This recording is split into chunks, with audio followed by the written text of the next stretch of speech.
Action Motorsport vous est présenté par la Capitale Assurance Générale, l'assureur québécois des motocyclistes. Et Motojournal, le magazine numéro 1 des motocyclistes québécois.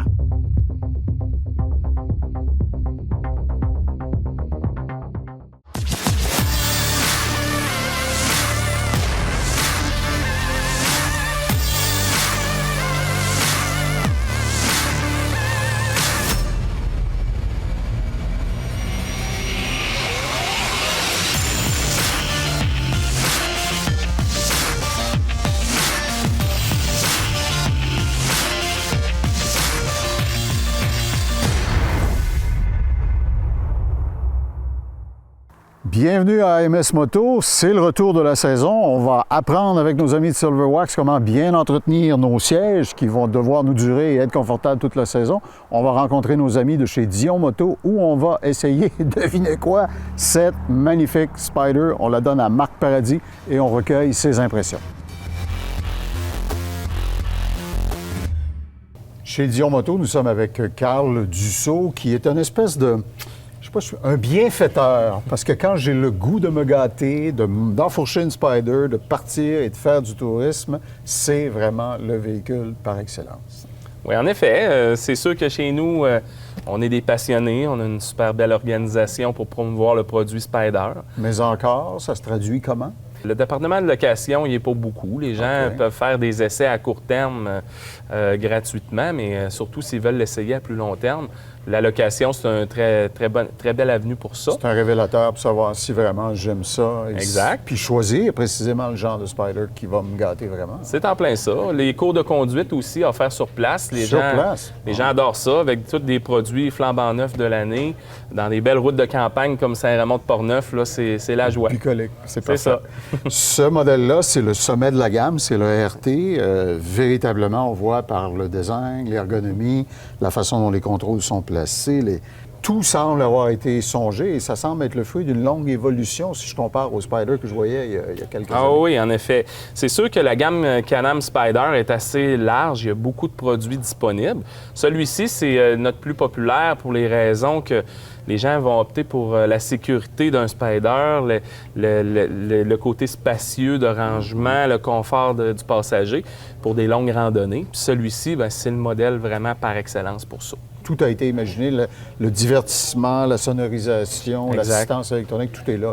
Exactement. C'est sûr qu'en plus des options qui sont très commodes, là, poignée chauffante, la radio, cruise control, tout le kit, c'est sûr qu'il y a l'élément le plus important, c'est au niveau de la sécurité. Ouais. L'antipatinage, le contrôle de stabilisation, c'est un produit qui est excessivement sécuritaire. Surtout ici, avec les conditions climatiques, les routes qu'on a au Québec, le Spyder, là, ça a un avantage net à ce niveau-là. C'est pas un hasard si c'est né, ça a été créé, cette niche-là s'est développée par Bombardier au Québec. Exactement. Par ailleurs, ça, c'est le modèle vraiment all dress, mais il y a des choses plus dépouillées, un peu plus sport, comme celui qui est derrière moi. Parle-nous-en un peu. Si quelqu'un recherche quelque chose, un produit un peu plus sportif, performant, l'an passé, Can-Am ont introduit le F3, qui est une machine extraordinaire. On l'a vu l'an dernier, spectaculaire. Exactement. Cette année, la vedette, c'est le F3T, une version un peu plus équipée du F3. Une meilleure protection pour le vent, un amortisseur pneumatique en arrière pour le confort du passager, valise intégrée. Donc là, on va chercher vraiment, tout le monde va être heureux avec cette machine-là. La madame va être bien installée en arrière, mais le monsieur qui cherche vraiment un feeling plus sportif, le F3T, c'est la machine sans aucun doute. Une espèce d'hybride là, parfait entre les deux styles. Là. Exactement. Ah, OK, je vois. Exactement. Puis vous avez toujours en magasin, bien sûr, toute la gamme des vêtements, des accessoires, parce que c'est très extensif chez Spyder. J'ai vu des collections complètes de choses, c'est assez étonnant. Oui, puis c'est vraiment beau à part de ça. C'est vraiment une mode. Les vêtements associés au Spyder, là, c'est très populaire, puis ça look. On a une vaste gamme d'accessoires aussi pour équiper nos Spyder. En tout cas, ça fait des heureux. Je vais dans le quartier chez moi, je pense qu'il doit en avoir 5. Alors, autant de gens ne peuvent pas se tromper. Carl, merci beaucoup. Bien, merci beaucoup.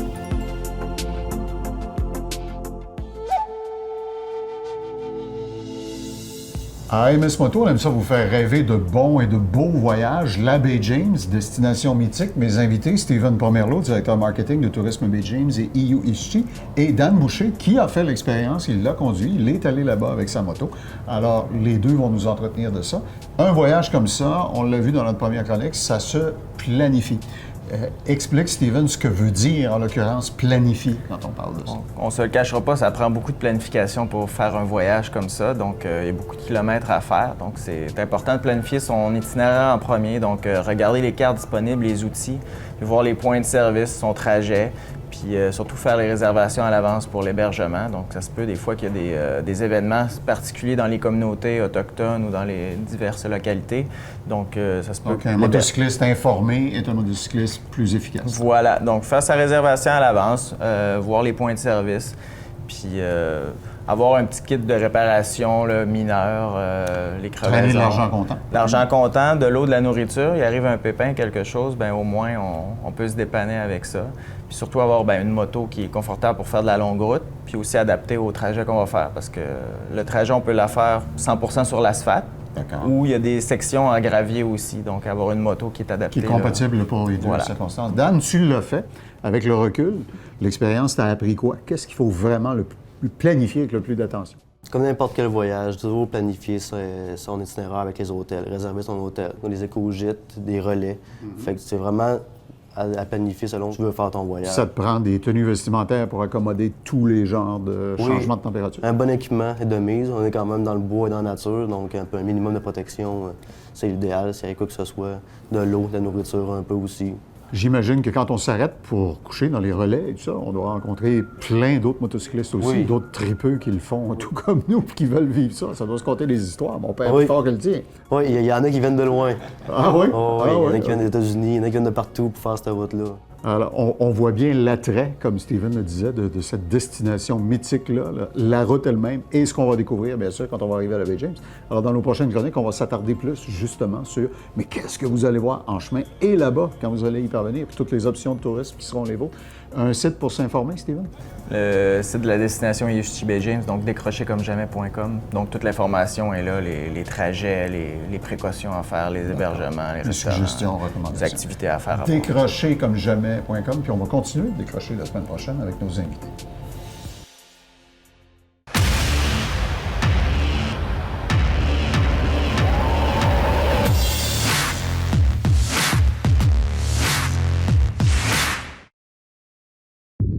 Attache Remorque Québec, transporteur officiel de AMS Moto.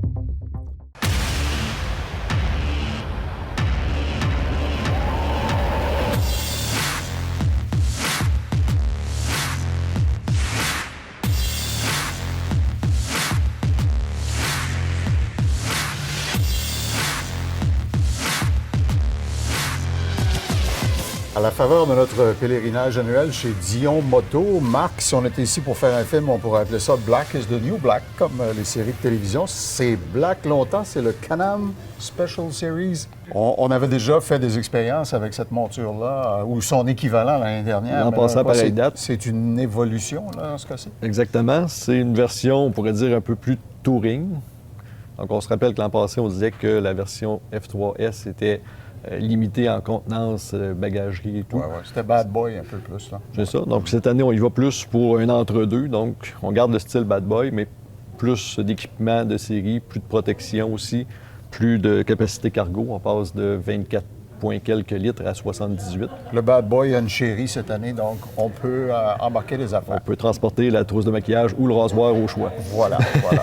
Qu'est-ce qui te frappe cette année comme amélioration locative sur cette monture-là? Côté motorisation, c'est la même chose. D'accord. L'équipement, sécurité, les freins, la suspension, tout ça, c'est équivalent. On passe des amortisseurs Fox qu'on avait l'an dernier sur la S à une version T cette année avec des Sachs. Donc, petit raffinement. On va voir à l'usage tout à l'heure à l'essai. Système UFIT comme on avait l'an passé. Donc, on peut personnaliser avec le gabarit de la personne. Ajuster c'est ça ce qu'on appelle les repose-pieds. Les repose-pieds, voilà, les poignées, plusieurs choix d'ajustement là-dessus. C'est fait semi-permanent, donc ça peut être modifié, mais pour l'entrée chez le concessionnaire pour justement ajuster le levier de frein surtout. D'accord. Mais ça permet à plein de gens qui ne pensent pas avoir le gabarit pour conduire une moto ou un véhicule comme celui-là, de pouvoir en profiter. D'ailleurs, je te vois venir. Mon ami Marc est une encyclopédie de la moto. Et pour augmenter ses connaissances encyclopédiques, il est allé faire de la recherche et des statistiques un peu. Tu voulais voir l'historique du nombre de motos de ce type qui ont été mises en service à travers les années. J'ai fait une demande à nos amis de la SAAC. Ouais. Donc, depuis 2008, il y a des Spyder en circulation. C'est sûr que la première année, c'était embryonnaire, c'était quelques modèles. Mais au fil des ans, les statistiques de la SAAC, c'est surtout classé homme-femme propriétaire. Ah! Donc, au fil des ans, on voit une gradation du nombre de Spyders sur les routes. On est rendu autour de 12 000 unités là, en circulation en 2016. Mais le ratio qui serait piloté par des femmes serait de quelle ordre? Un tiers. Un tiers? Wow! 1 sur 3. C'est plus que les Le propriétaire est une statistiques. femme. Donc, ça se peut que le conjoint puisse piloter à l'occasion, mais un tiers qui est Chérie, vraiment... je peux-tu prendre le Spider? Oui, c'est ça. Et OK. aussi, ce qui est intéressant dans les statistiques, c'est que au fil des ans aussi, il y a le permis qui était, les premières années, ça prenait absolument un permis de moto pour conduire le Spider. Après ça, ça s'est assoupli. On a eu de 2008 à 2010 un projet pilote avec la petite formation de 7 heures. Ça a été accepté. Donc, depuis 2011, c'est en fonction. Et à la fin 2014, le nouveau permis 6D, qui est la classe Spider, est reconnu à l'ensemble des États-Unis et du Canada. Oh, la réciprocité est là maintenant. Donc, il n'y a plus de problème d'aller pas aux de États-Unis et se remorquage. faire demander qu'est-ce que tu fais avec ce véhicule-là sans avoir le bon permis. Le 6D est reconnu partout. Quelle bonne nouvelle. OK, bien écoute, j'ai hâte de te voir chevaucher ça puis avoir tes Je commentaires. n'ai pas de permis 6D, mais je vais l'essayer quand même. Ah, OK. Bon. Alors, il aime ça vivre dangereusement.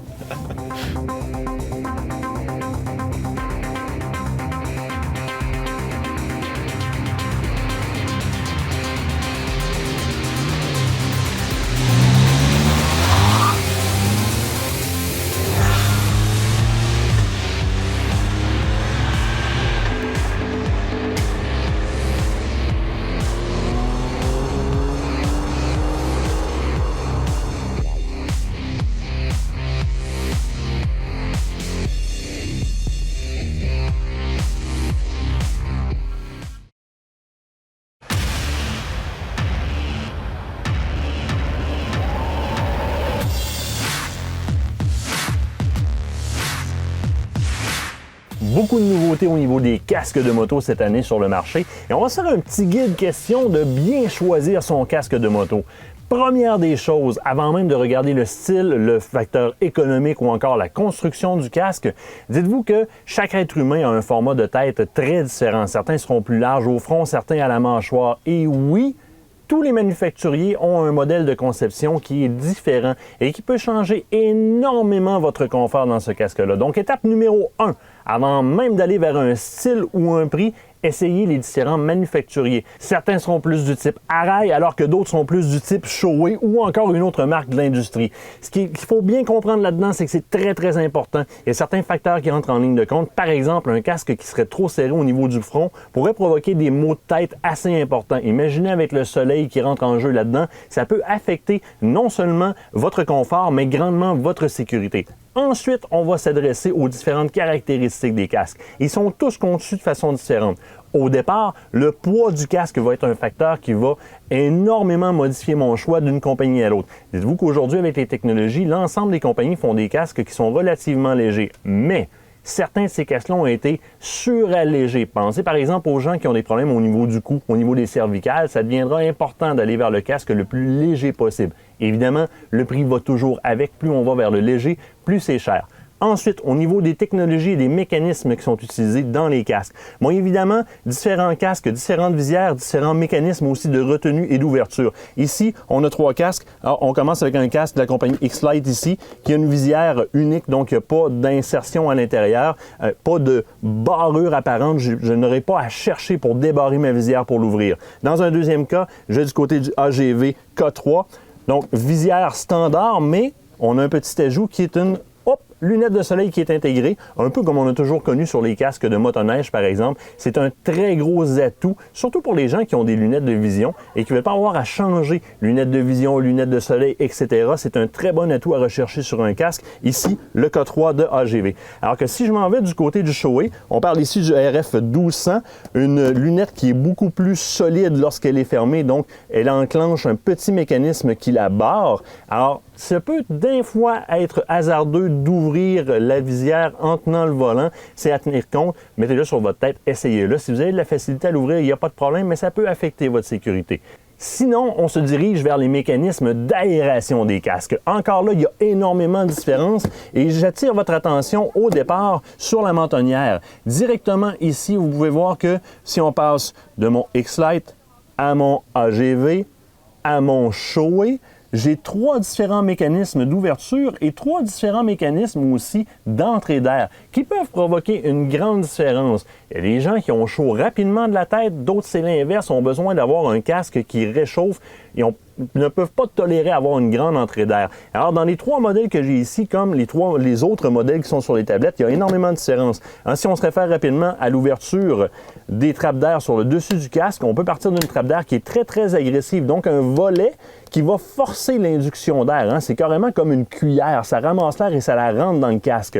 À des choses qui sont beaucoup plus passives, comme ici, déjà, on est un petit peu un entre-deux. J'ai quand même une cuillère qui provoque une entrée d'air, mais il y a une chicane. Donc, l'entrée d'air va être moins agressive sur celui-là ici. Alors que si je me dirige du côté de mon Shoei, bien, mon entrée d'air va être beaucoup plus passive. J'ai une sélection avec 2 boutons sur les côtés. J'ai 2 petits trous. Ça va faire rentrer de l'air, mais beaucoup moins que si je reviens vers mon X-Lite au début, qui va être plus agressif au niveau de l'entrée d'air. C'est à prendre en considération. Certaines personnes ne sont vraiment pas à l'aise à rouler avec un casque qui va laisser entrer trop d'air. D'autres, à l'inverse, ont besoin d'une aération qui va être maximale. Je me dirige maintenant vers l'intérieur des casques. L'intérieur des casques, c'est un autre gros critère de choix parce qu'on s'adresse directement à ma confortabilité. Je veux un intérieur de casque qui va être suffisamment coussiné pour provoquer un bon confort lorsque je le porte, mais attention, certaines personnes qui vont avoir trop chaud trop rapidement vont se ramasser avec un intérieur de casque qui va être complètement détrempé. Et évidemment, il y a apparition de bactéries, de petits spores là-dedans, ça vient qu'à sentir le pas bon. Et là, ce que je veux voir, c'est si mon casque est facilement entretenable. Donc, dans un premier temps, je regarde mes intérieurs de casque. Ils sont tous pas mal conçus de la même façon. Ils sont tous compartimentés de la même façon au niveau des bourrures. On va changer énormément au niveau de la qualité du tissu qu'on utilise, des coutures et de la fameuse bourrure lorsqu'on va évoluer dans un prix de casque. La majorité d'entre eux ont aussi originalement l'espace pour venir mettre des casques d'écoute sur les côtés. Ça, c'est à vérifier. Si vous voulez éventuellement mettre des casques d'écoute dans votre casque, je veux m'assurer que l'espace au niveau des oreilles est disponible à ça. Si on évolue vers des casques où est-ce qu'on a mis un peu plus de technologie, comme le Shoei, qui est à mon extrême droite ici, on utilise ici une technologie qu'on appelle X-Dry. Qu'est-ce que c'est X-Dry? C'est que l'intérieur du casque complet est amovible par section. Donc, je peux tout simplement retirer les sections de mon casque pour mieux les faire sécher et les traiter, par exemple, avec un produit anti-odeur.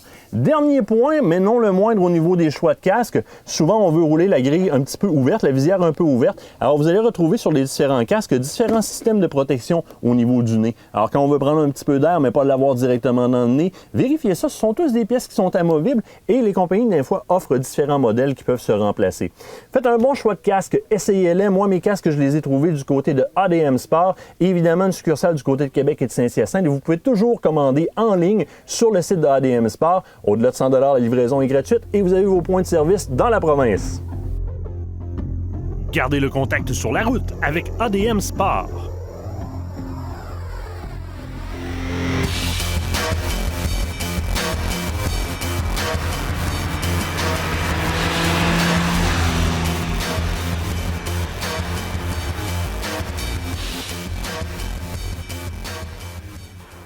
Alors Marc, l'année passée, tu avais fait une recommandation favorable en débarquant de la monture. Cette année, je vois dans ton sourire à peine voilé que ça s'est bien passé encore.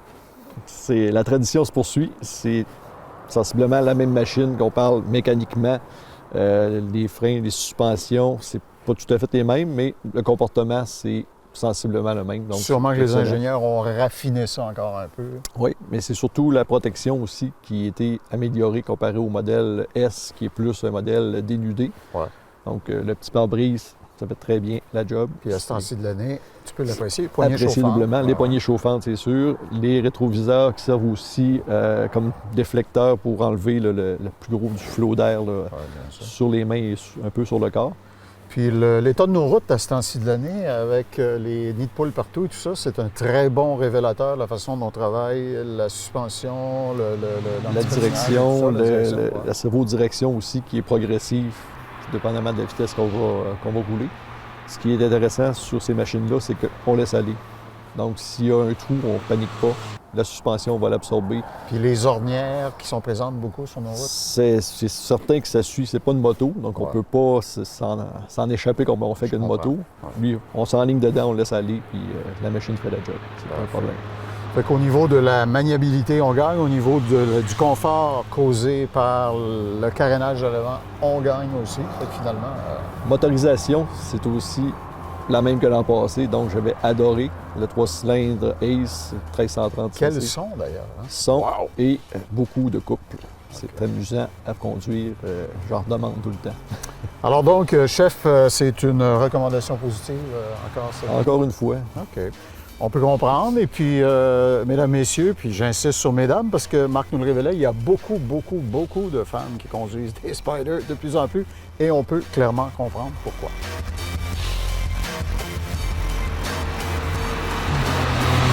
Cet essai routier vous a été présenté par Dion Moto. Avec Dion Moto, l'aventure commence ici.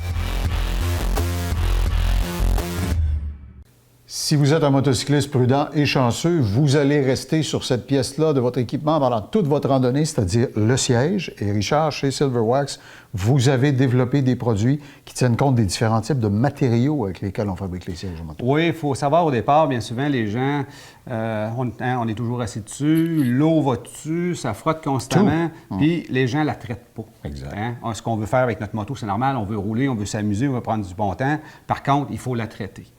Les gens qui la traitent pas vont perdre la couleur, vont avoir de l'usure, et avant même de la traiter, au départ, l'idéal, quand ta moto est neuve, c'est de la traiter. Et après ça, tout ce qu'on a à faire, c'est de la nettoyer. C'est vraiment simple. C'est 2 petites étapes simples. Tout ce qu'on a besoin, on prend un nettoyant. D'accord. Un petit truc vraiment simple, ça prend une brosse. Ah. OK? La petite brosse domestique, là, Une brosse domestique, genre brosse à ongles, tout simplement. Tout ce qu'on a à faire, on va vaporiser le produit sur le banc. On prend la brosse. Action circulaire. Ah, OK. On va frotter tout le banc. On l'essuie avec un linge. L'odeur, par ailleurs, est très agréable. Oh, wow! Je vois la différence. Oui, puis là, il n'est même pas traité. Là. Fait une fois qu'il est lavé, qu'il est nettoyé, qu'il est propre, ça sèche vraiment rapidement. Tout ce qu'on a besoin à ce moment-là, c'est un protecteur. On applique ça sur un petit linge. On y met une couche, mais on y en met trop. On le sature. D'accord. On le laisse sécher une dizaine de minutes, 10-15 minutes. Microfibre. Et après ça, tout ce qu'on a à faire, on prend une microfibre propre. Dans ce cas-là, on va virer à l'envers. Et quand ça fait 10 minutes, on l'essuie. Et le bain, ce qui est le fun, c'est qu'il va garder sa souplesse. OK. Et il va être imperméable à l'eau en même temps. J'ai pas besoin de mettre de velcro après pour rester assis sur ma moto. Non, ça devrait pas. Là, normalement, là, tout devrait être beau. On va même voir une différence entre les deux. Ça Ça sent le cuir. Ça sent le char neuf. Exactement. Peu importe la couleur, etc., le type de couture, c'est parfait. Exactement. C'est vraiment impressionnant. Alors, sit on it, comme disent nos amis américains. Merci, Richard.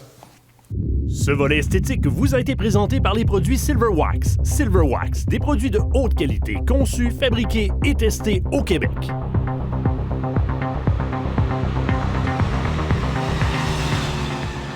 Le temps passe vite quand on est en mode compagnie, quand on a une monture intéressante, et je vous le confirme, ça sent le char. La moto neuve. On se donne rendez-vous la semaine prochaine pour une autre découverte à AMS Moto.